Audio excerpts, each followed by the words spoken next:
The Constitutional Court has reserved judgment on whether singing struggle songs at work can be grounds for dismissal. In 2013, 9 Duncanmec employees were fired for singing a song with the words, "My mother is rejoicing when we hit the boers."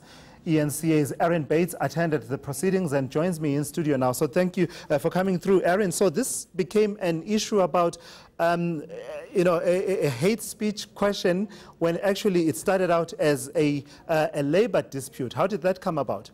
Well, it all relates back to the singing of Umama Uyajabula during a protest over overtime in April of 2013. But you're right on the procedural issues around dismissal, because management at this company, Duncanmec, said that the workers had used racially charged hate speech in the song, and on those grounds they were going to dismiss them. But what came up in court today and also came up during arbitration in 2014 is, did your workers know? Had you informed them through your disciplinary code that singing of this song or struggle songs maybe generally was an offence that would be grounds for dismissal? And that was not the case. So on that issue, it's a procedural matter over whether or not it was fair for them to dismiss workers for doing something they did not know on the record was wrong. And that's something the Deputy Chief Justice raised. And this has to do with the disciplinary code of that particular company, that it did not spell out that this was a dismissible offence. Yes, and that was a question from the bench. You know, was this written down for them? The answer from the lawyer for Duncanmec was, well, do you need to put everything in writing? And to that, one of the justices said, well, obviously you don't need to put in writing, you should not murder another worker if you are a worker at this company. But perhaps for something like this, you should stipulate it very clearly in your policy before you start holding it against your employees. So we're debating a number of these issues at the moment as a society, Erin, that have to do with race relations and hate speech, what constitutes hate speech. And I understand the term boer actually came up in today's hearings. What was so contentious about it? So that's the nub of this matter in terms of Duncanmec's argument. They're saying that the use of the term boer in Umama Uyajabula is offensive and that it's racist and that it doesn't just denote, say, a white Afrikaner, but it's colloquially understood to mean white people. That then raised a debate about whether if the workers had used another term instead of boer in the song, everybody would have been in court. And people from the bench, the justices from the bench, asking, what if they'd used the word employer instead of boer? And then this issue of boer being a denoter or a symbol of the employer came up. And in fact, the Deputy Chief Justice asked a very pertinent question and gave a parallel example on exactly that issue. Let's just have a look at that. I'm aware that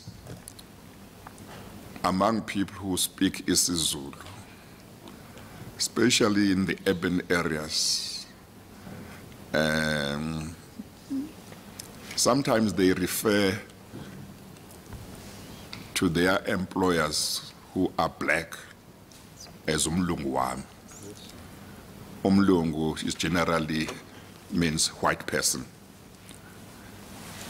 I know people who have said to people that I know very well, say, so and so is umlungu wami.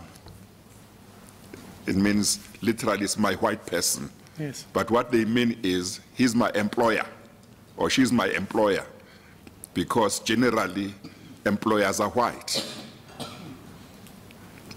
And the black person doesn't feel offended that he or she is referred to as a white person, because he or she understands that in the context, what is being meant is my employer. I say nothing. I just say you might wish to say something on that. Yeah. I can only say that I bow to your lordship's superior knowledge of those events. I won't profess to have that kind of knowledge. Yeah. But what I can say is this: I can do no better to refer to both Kruger and Brits' sentiments to say that they felt offended and insulted too when the song was translated to them. Interesting interchange there, Erin. But so this case is not really about the action of, in the words that say, my mother rejoices when we hit the boers. The hit the boers part is not the contentious part, it turns out.